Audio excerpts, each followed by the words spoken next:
खुलुमबाय लोगोफोर न' सिंनिफ्राय ब्लगा स्टार्ट ओमफ्राय आं मोननैसो भिडिअ लाबोनाय दङमोन दे आरो ओमफ्राय स्टुडिअआवबो नै बिदि औवाबारि गोजा वाल दं बेफोरबायदि आरोखि ना आंना स्टुडिअआ बेनो बिनि अनगायै साबसिन गैया खारन जोंफोर एसे बे माबानि ना गाहायनि ना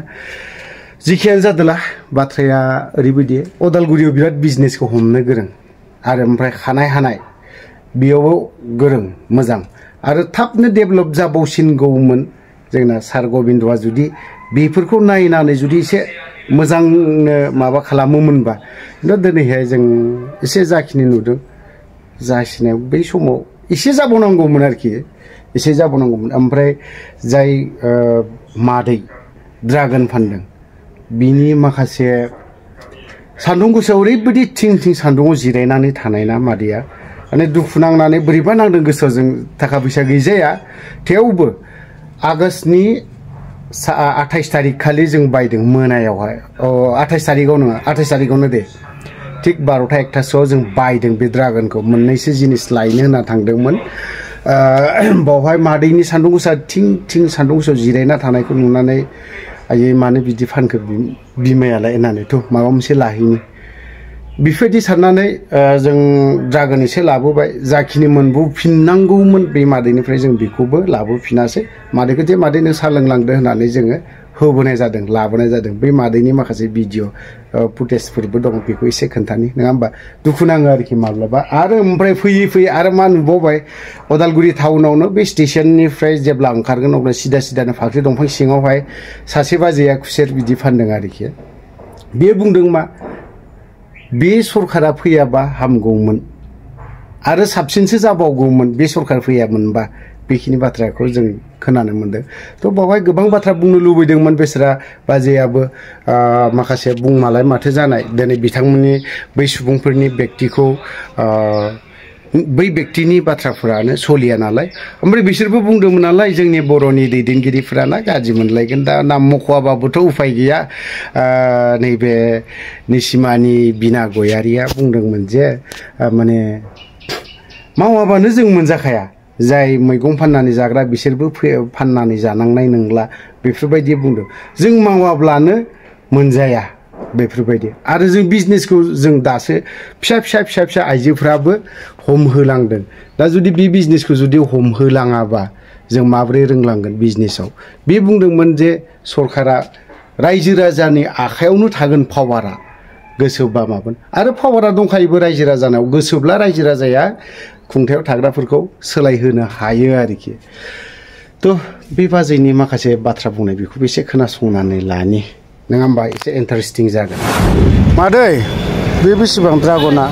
हा 250 बेसे गोबाव जाखो बियो बबेनि 250 ए होमबा थाइसेयाव खै थाखा गोलैगोन हाबा बर' बिमाफ्रा बिदि खामानि मावनानै जानांला फाननानै दखान होनांला होननानै दिनै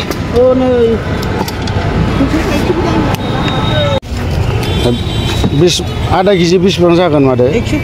125 जानो गोसो गैयामोन खिन्थु मादैनि बिमानि फाननायखौ नुनानै दुखु नांनानै एसे लाबाय जाबाय दा दालाय खोनाफिनबा नोंसोरखौ मैगं फाननांला जेबो फाननांला बर' बिमाफ्रा होनदोंमोन दुखु मोना प्रमद बर' फैयोब्ला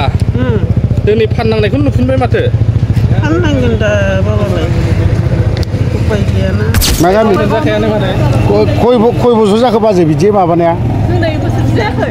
हा देग्लायसो लाबोनाय देग्लायसो बहानिफ्राय लाबोआ बे मेसिनखौ नंगौ मोजांथ' बैयाव हैनो हानांगौमोन दा प्रग्राम दंबा बेयाव मिथियासै जोङो दा हैबानो जाबाय 12टासोनिफ्राय स्टार्ट जागोन कय बोसोरसे जाबाय ओमफ्रायबो औ बे माबायावहाय मा आदसा बिष्णु राभायाव दा 1टासोनिफ्राय जों माबानिफ्राय फैयो बिराद खासिबारिनि ने मोजां बिराद मोजांलै बे खुनु नों बरफब्लाबो हाद्रिनि माबायानो गैया थान्दा मोनगोन ओमफ्राय मेसिनजों